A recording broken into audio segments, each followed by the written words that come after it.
What are you attracted to? What is it that moves you in this life? There's something that gets you up off the couch. What is it? Gold or God? You choose.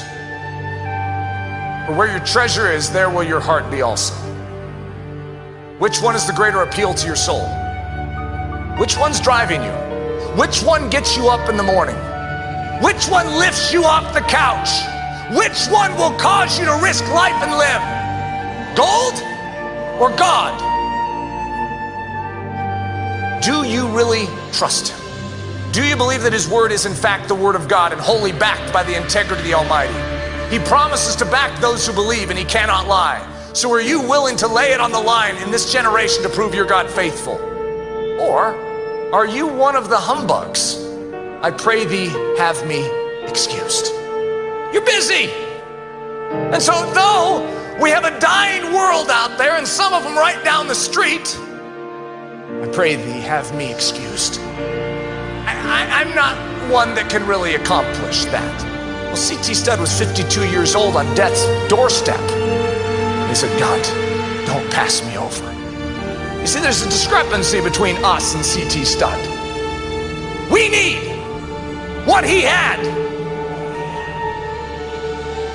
Do we have a C.T. Studd in our midst that's willing to say, I don't care what it comes with. They're lost. There are those needful of Jesus Christ. God, send me. Would you rather that someone else go instead? Oh, God, thanks for bringing that up. Yeah, I think in this situation, it probably would be good that someone else went instead of me. I mean, I think, could you give me a few other options? Because that option really just doesn't resonate with me. Do you have like a longer list and I can just sort of pick which job description I would like? Are you gonna let someone else get the job description that God designed specifically for you?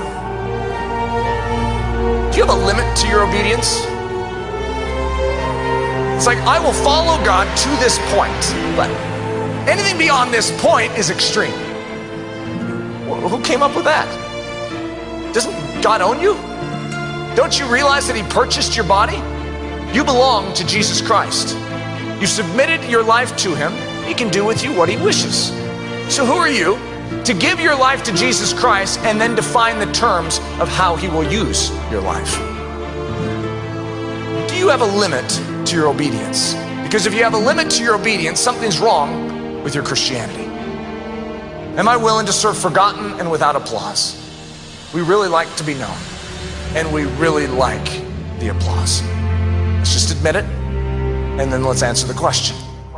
Are we willing to forgo that? Am I willing to forgo the comforts of life? If any of you are Americans in here, you know the value we put on the comforts of life. God wouldn't actually ask me to forgo those, would he? That's not right. Are you willing is the question. Doesn't mean he will ask you to just be miserable. The question is, are you willing to go where there aren't comforts? You know, there's other places in this world, you haven't traveled much, you'll find it out, that aren't like America. You know, East Timor, Afghanistan, Iraq, Liberia, you know, there's some rough places out there. Liberia doesn't even have electricity, paved roads, and they need Jesus Christ. Are you willing to give up the comforts of life for your King? By the way, life on earth is very short.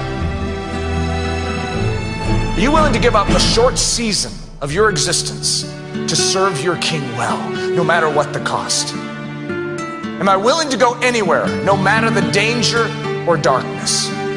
Anywhere. Anywhere is the question. Not just to the easy spots. Anywhere. For King and kingdom. Because if you say no, who do you expect in this generation to say yes? Am I willing to let go my reputation? You know, when you serve Jesus Christ, you become the misunderstood. It doesn't happen always immediately, but sometimes it does.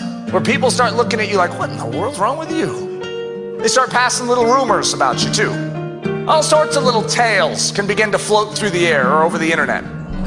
You stand for something and you're immediately misunderstood, despised, sometimes hated would be a good word to describe it. Jesus was described as a worm and no man in Psalm 22. Are you willing to be a worm and no man in this generation? Am I willing to die young for the sake of Christ? Am I willing to live lonely among the heathen? Am I willing to suffer in my body? Am I willing to be an etc., an insignificant, a nobody for the glory of Jesus Christ? Do you require notoriety? Are you willing to serve unnoticed? Well, I'd go to interior Africa. It's just, they don't really have the news cameras that can capture all my good deeds down there. I need to be noticed. Doesn't God want us to be famous so that he can make a name for himself? If I increase, maybe he can increase that way. No, actually the pattern for him increasing is you decreasing. That's the great secret for increase in the kingdom of heaven. We get out of the way. Are you willing to be one of Christ's etceteras, or must you be one of Christ's somebodies? Is this for your reputation or for his? I want you to realize what we're defining here isn't extreme Christianity, it's Christianity. It's the way it's always been. Gold or God? Which one lifts you off the couch? Which one will cause you to risk life and limb? Gold or God? Which one would you gamble to get more of? Because men and women all throughout history have gambled to get gold. But which of us is willing to gamble our lives and put it all on the line to get more God? More God. More God. Gold or God? You choose.